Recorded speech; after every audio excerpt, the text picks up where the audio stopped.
Madam Speaker, I thank you for recognizing me as I rise in this honorable place on behalf of the great constituents of Yamakroa and under the strength of God Almighty who has allowed me to serve in this honorable position to represent our people.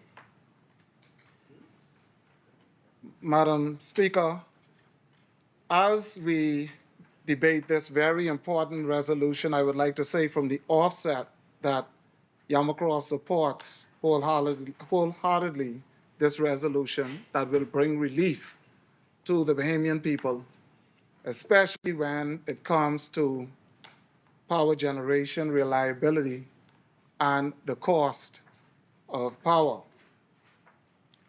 Madam Speaker, there are a few things that I would like to identify very clearly on the record that I could not help but notice when the member for Marco City stood to his feet.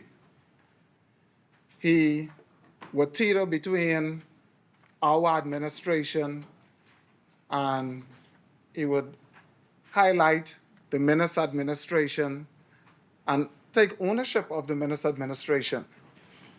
And then when it's convenient, the member from Marco City and others distance themselves from the Minister administration and say, we brand new.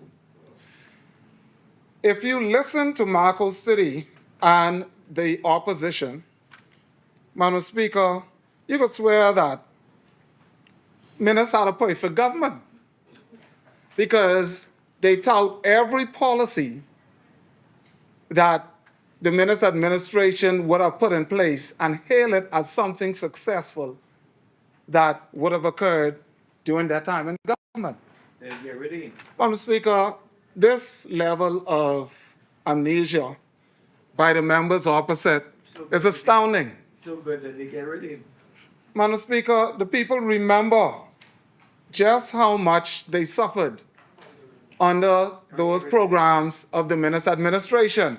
And the member for Marco City, the member for St. Barnabas, the member for Long Island, the member for East Grand Bahama, and the member for Central Grand Bahama were all there.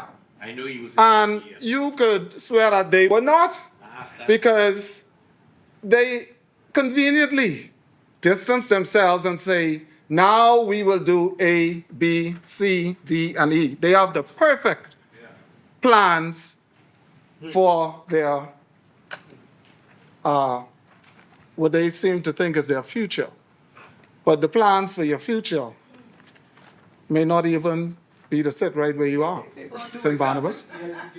They got two examples. But I would say, Madam Speaker, as we speak on this very important bill, the member for Marco City speak about, well, the hedge thing got killed. And I commend the member for Elizabeth and the member for Cat Island, St. Salvador, Rumpke and St. Salvador for putting to bed that hedge fiasco that they would have been bringing from day one.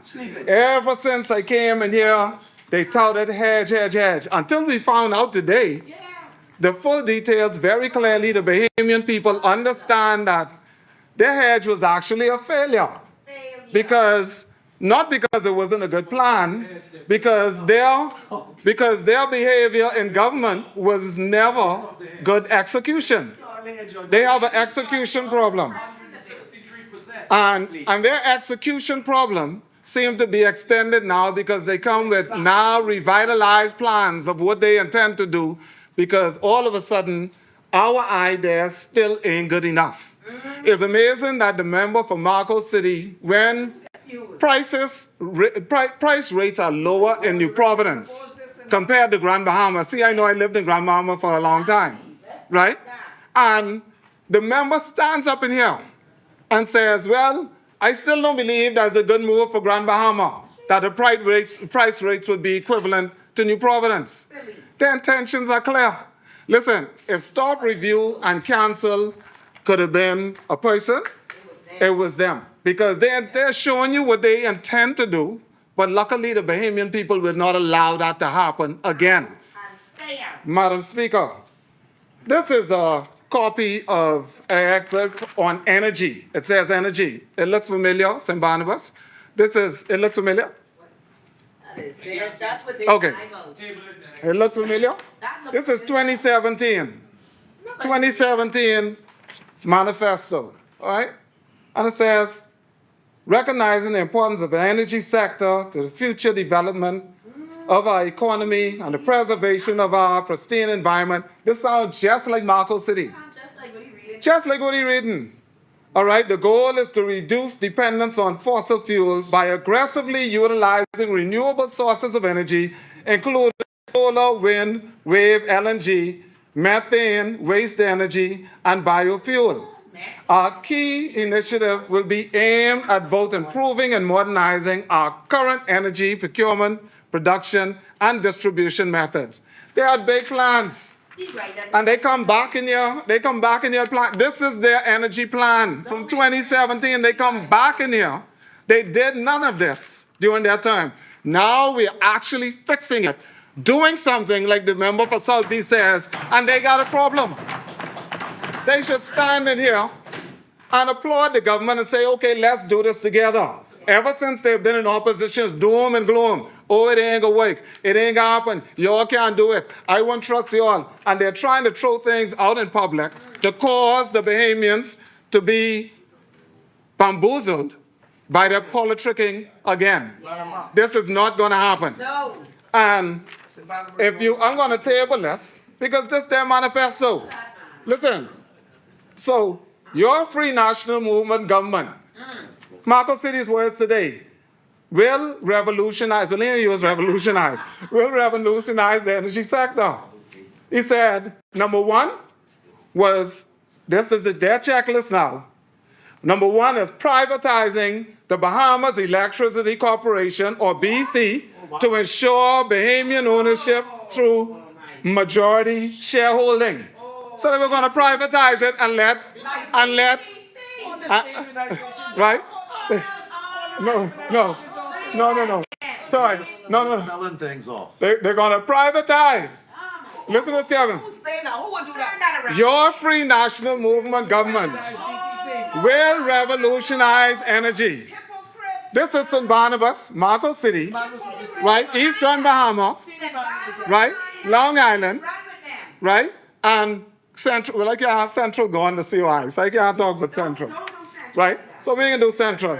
But number one, this says your Free National Movement government will revolutionize the energy sector by one, privatizing the Bahamas Electricity Corporation to ensure Bahamian ownership through majority shareholding, right? And you know what? They just themselves back See? in minutes today. The truth is a stubborn thing, right? And the fact is, St. Barnabas facing this, okay? So all of them facing it. This was their manifesto. This is a page from there. I can send it over there so you can read it, all right?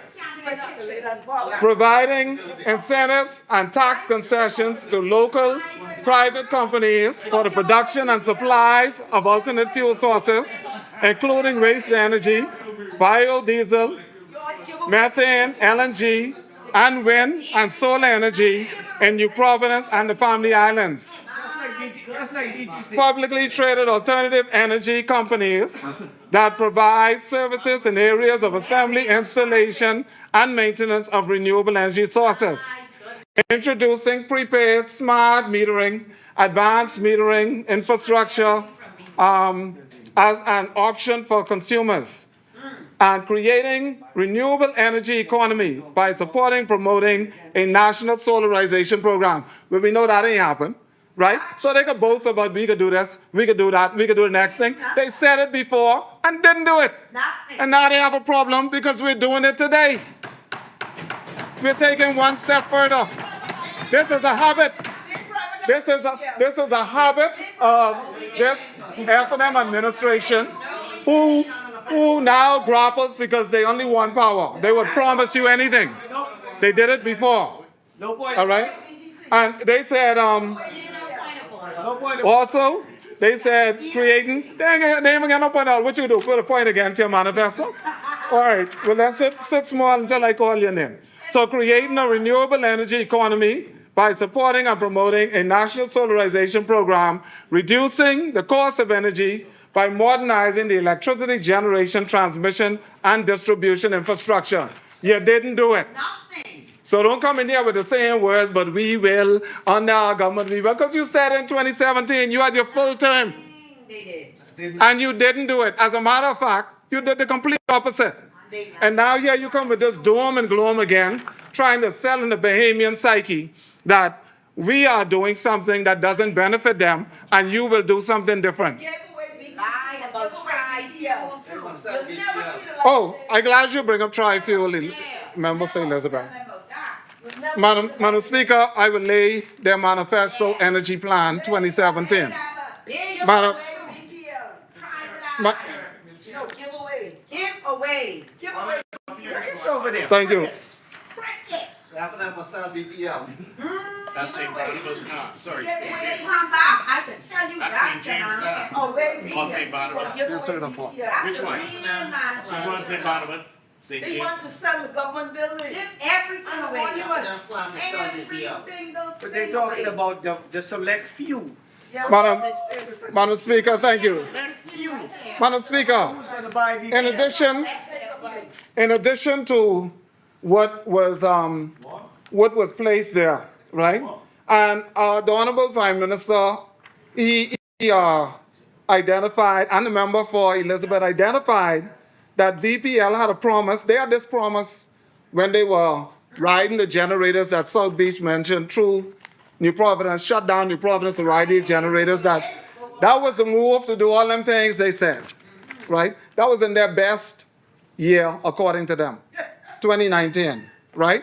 And this is May 2019. I have a picture of a big BPL truck. And on their site, they have the write-up on the Wadzilla engines, and they're talking about how much it's going to produce, and the fact that this is going to fix our generation by providing tri-fuel generation.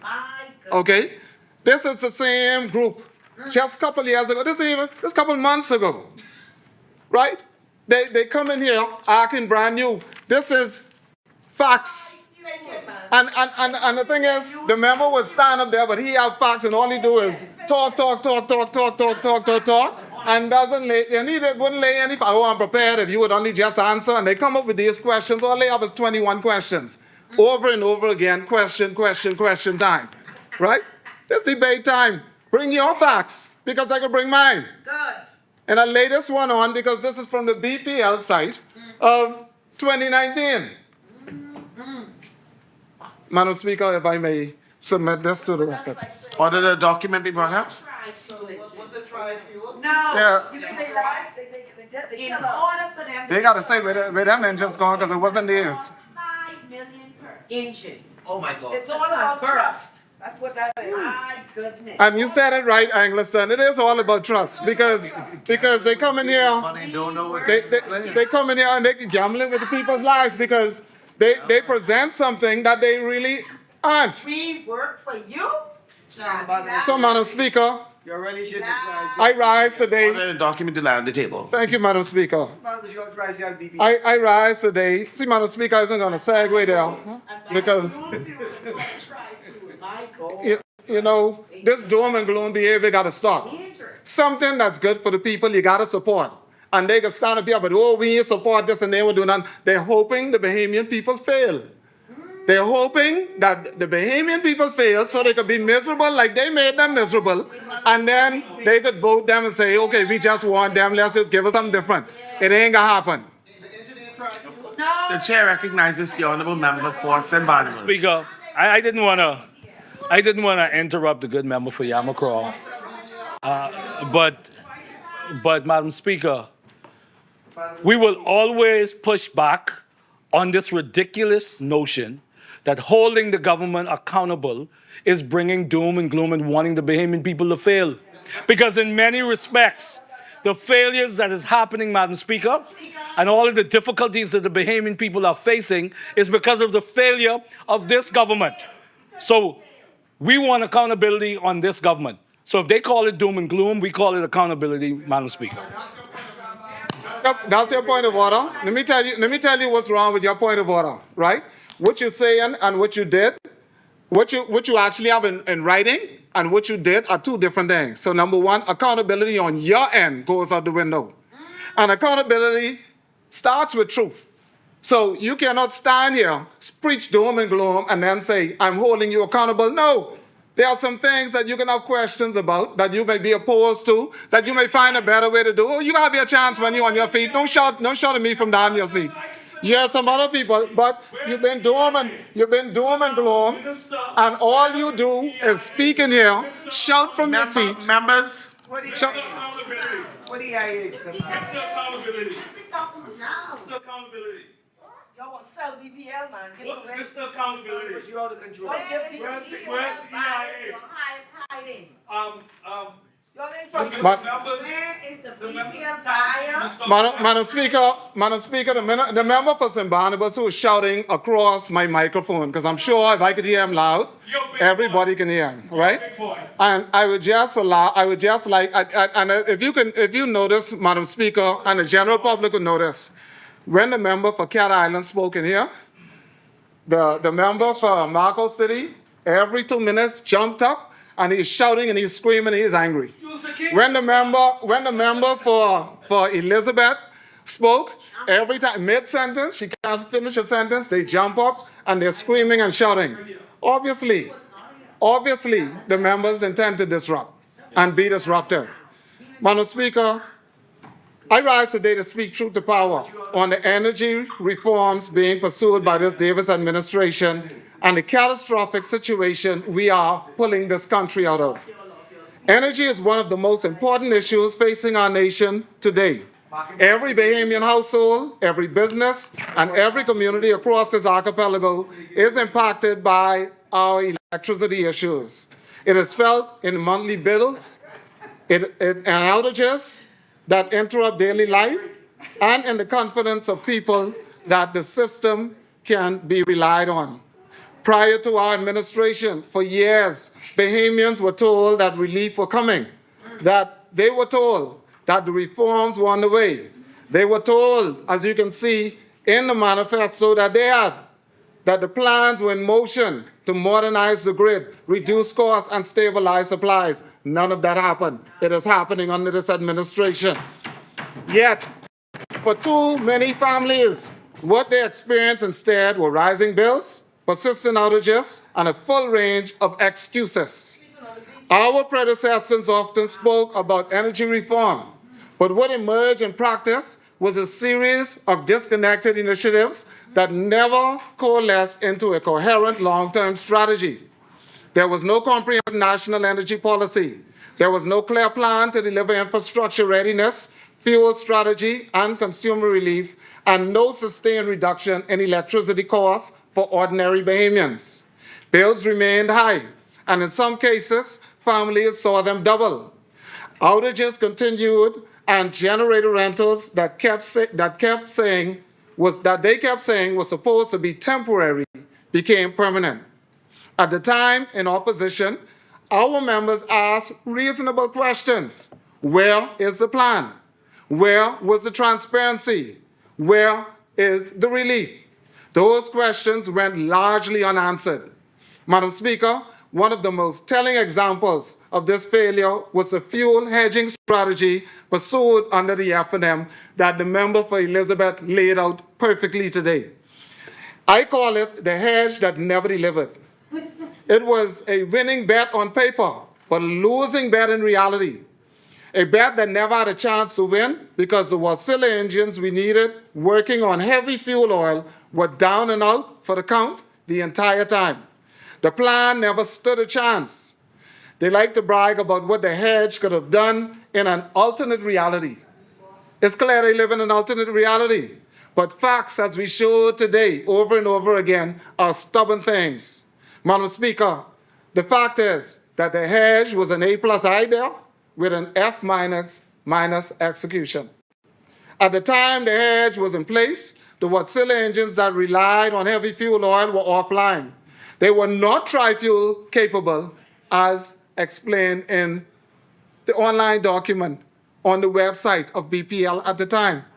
They were not operational, so it could only have been alleged. They were not available to take advantage of the fuel being hedged. That is why Bahamians ended up with higher costs instead of relief.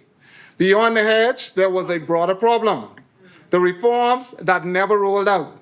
There was no modern electricity legislation to enable fuel diversification. There was no national framework to introduce renewables at scale. There was no clear path to reduce the reliance on rentals. There was no transparent, Wow. publicly articulated roadmap connecting policy announcements to delivery timelines. Very well named case. Instead, what Bahamians saw were fragments, announcements without follow-through, concepts without execution, and promises that they did not survive contact, or they did not place contact with reality. Madam Speaker, the absence of structure is what left the system vulnerable and families exposed. Now, let me be clear. Do I think that the members opposite would have liked for these measures to work? I think they would have liked for them to work, but they had no plan. Of course, we all want them to work. We all want lower bills. We all want less power outages. No one benefits politically or personally from a failing energy system. No one sets out hoping that reforms collapse. But these failures are what I call well-intentioned missteps. And as they say, Madam Speaker, the road to hell is paved with good intentions. Good intentions did not keep the lights on. Good intentions did not lower the bills. Good intentions did not stabilize our energy system. Only execution does that. And that's what this Davis administration is doing with the first truly comprehensive national energy reform plan in our nation's history, the first of its kind. But, Madam Speaker, we're not just here to talk about the plan. We're here to talk about how we're making the plan real. That's the difference between us and our predecessors. We aren't here to talk about what could have happened. We are not here to talk about what could have been done. We are here to talk about the real work. Our work did not begin with press releases. It began with policy. It began with legislation. It began with the hard, unglamorous work of fixing engines and repairing grids. Under the PLP, energy reform is not treated as a collection of talking points. It is a treated system. Any good system has to be implemented in the right order. We passed a Modern Energy Act. We enacted a Natural Gas Act. We adopted the first comprehensive national energy policy this country ever had. We did not hedge fuel before fixing the engines. We did not promise savings without restoring capacity. We did not announce reform without building the framework to deliver reform. That is the difference. Madam Speaker, with the right foundation in place, this administration moved deliberately to implementation. Liquefied natural gas is being introduced as part of a phased transition designed to reduce exposure to oil price volatility while improving reliability. At the same time, renewable energy is being scaled in a way that matches the realities of an island nation with hybrid microgrids and battery storage supporting family island communities that have long suffered fragile service. We have made this a priority because this Davis administration understands that energy reform is not an end in itself. It is a platform for national development and a foundation for our growth. It supports tourism by improving reliability and protecting the national brand. It supports investment by reducing uncertainty and operating risks.